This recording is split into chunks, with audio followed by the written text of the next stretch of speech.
서울 강남의 한 아파트에서 20대 남성이 마약을 땅에 묻어서 전달하는 이른바 묻드랍 방식으로 범행을 저지르다 경찰에 붙잡혔습니다. 올해 9월까지 국내 마약 밀수 규모가 적발된 것만 600kg, 1,900만 명이 동시 투약할 분량입니다. 최근 명문대생들로 이뤄진 대학생 연합동아리에서 집단으로 마약을 투약해왔다는 충격적인 사실이 드러났죠. 아파트 화단에서 거래되는 마약, 벌써 우리 생활 깊숙이 파고들었습니다. 유엔은 인구 10만 명당 마약 사범 20명을 넘지 않는 국가를 마약 청정국으로 보는데요. 우리나라는 2016년 인구 10만 명당 마약 사범 25명을 기록하면서 마약 청정국 지위를 잃었습니다. 해를 거듭할수록 마약 사범은 늘어나고 있는데요. SNS를 통한 마약류 불법 거래가 늘어나며 전국적으로 마약류 중독자, 10대 마약 사범도 급증하고 있습니다. 하지만 마약류 중독자를 치료할 수 있는 기관은 턱없이 부족하다고 합니다. 현재 마약 중독 환자를 진료하고 있는 병원은 사실상 전국에 2곳뿐이라고 해요. 이처럼 공공 마약류 중독 치료 보호기관이 절실히 필요한 상황이었는데요. 지난 7월 경기도에서 전국 최초로 마약류 중독 치료 전담 병상을 운영하는 공공 마약 중독 치료 센터를 설치했습니다.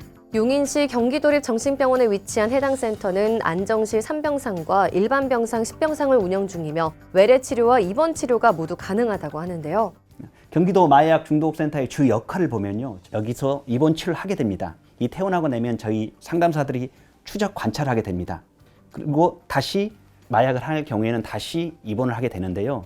우리가 지역사회와 자원을 연계해서 환자를 관리해주고 재발되지 않도록 치료하는 시스템을 갖고 있고요. 왜냐하면 마약 치료는 그 자체가 단기 게임이 아니라 장기 마라톤과 같은 것이기 때문에 병원과 지역사회 네트워크를 통한 거버넌스를 구축해야 합니다. 이에 우리나라에서도 지난 4월부터 마약 투약 사범이 원활하게 사회에 복귀할 수 있도록 하는 사법, 치료, 재활 연계 모델 제도가 시행됐는데요. 기존에는 마약류 단순 투약 사범을 기소 유예할 때 선도, 치료, 교육 등 3종류의 조건이 부여됐지만 이번 시행을 통해 치료와 재활이 추가돼 4종류가 운영됩니다.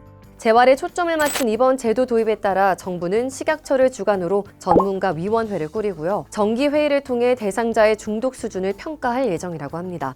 치료, 재활 프로그램을 실시할 때 위원회의 의학적 소견을 바탕으로 대상자의 개인에 맞게 진행된다고 해요.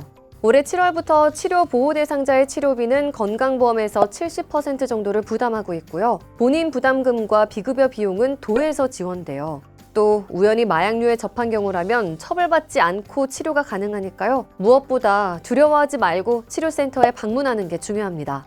단 한 번의 시작으로 중독되는 마약.